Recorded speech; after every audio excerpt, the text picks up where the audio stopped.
Hey everyone, Neil here from MyFitBuddy Online, and welcome to another coaching Q&A video. So this is your questions, our answers. So today we're going to answer a couple of coaching questions, which I think are very good and I feel can benefit a lot of you guys also. So this one, the first one is, how can you track your progress when you're on your own? So if you're a member of FitBuddy Milton Keynes, every month what we do is we have a coaching appointment where we check your body fat percentage, check your muscle mass, and basically have an accountability appointment, and we track your progress on some software which puts it into really good charts and kind of gives you a really easy, simple feedback to your success. But how can you do this when you're on your own, when you can't come in for your stat check? So first of all, I would recommend downloading a weight tracking app on your phone. Now, I'm really normally very anti weighing yourself, because if you think about it, your weight is not just how much body fat you're carrying, it's your muscle, it's your bone density, it's your water, it's your body fat. So there's four different variables, and weight can fluctuate drastically depending on water retention. So a lot of people, one day could maybe retain a bit of water, next day lose that water and lose 3 pounds, think it's all body fat when really they've lost water. They could be starving themselves and not eating enough protein, lose 7 pounds of muscle, and think it's 7 pounds of fat. So generally speaking, I'm very anti weighing yourself unless you're educated and you know this. You know that your weight will fluctuate depending on water. You know that you need to have protein and work your muscles to maintain lean mass while you metabolize and burn off body fat. So if you know all these variables, then fair game. All right. So as long as you're not going to kind of lose your shit if you gain 2 pounds in one day, because it's probably water. You can't gain 2 pounds of fat in one day. To gain a pound of fat, just to let you know, you need to overconsume from maintenance calories by 3,500 calories to gain 1 pound of fat. So I know you're not having an additional 7,000 calories plus your allotted amount to gain 2 pounds of fat in one day. Likewise, you probably won't lose 2 pounds of fat in one day as well. So quick weight loss is always water, but steady, consistent progress when you're on a calorie deficit and hitting your protein from your macros is good progress from fat loss.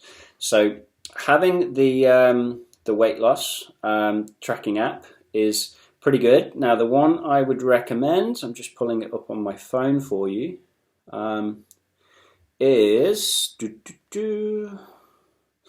if you can see that in the corner there, it is called Happy Scale. Now, the reason I like Happy Scale is it will track an average and it will take into account these fluctuations. So download Happy Scale and weigh yourself every day on an empty stomach, naked if possible. Avoid doing it near a window, which I've fallen foul of. So track your weight every day, that will keep you accountable, but bear in mind the fluctuations.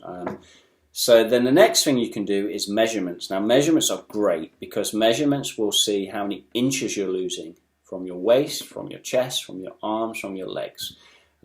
So to have kind of a set protocol where you measure chest, waist, arms and legs, maybe hips as well, and then just write them down on your phone, on your notes as well. So every week you're tracking daily weight fluctuations and your inch loss. And the third thing you can do is take pictures. Get your partner or a friend to take front on, side on and rear view pictures. And these are really good visual references. A lot of the time, if you're not losing weight, you could be losing body fat and gaining muscle.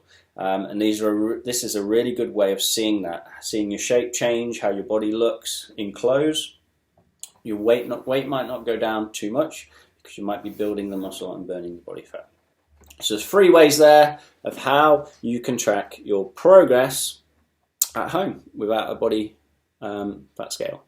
I wouldn't recommend buying a body fat scale, by the way, because a lot of them, unless you spend over £1,000, not very accurate. The one we have at boot camp is top of the range. and we paid it over 5 years. Okay, so your next coaching question was, how can you train at home around children? I get it. I have 2 crazy girls myself, 3 crazy girls if you count Helen. Addison and Freya. Addison's a little baby, she's always crying. Actually, she's not, but she does cry a bit. Freya is literally like, I don't know, a hurricane. She's just in and out of everything. It's very hard to do anything with Freya in the house. But there are ways.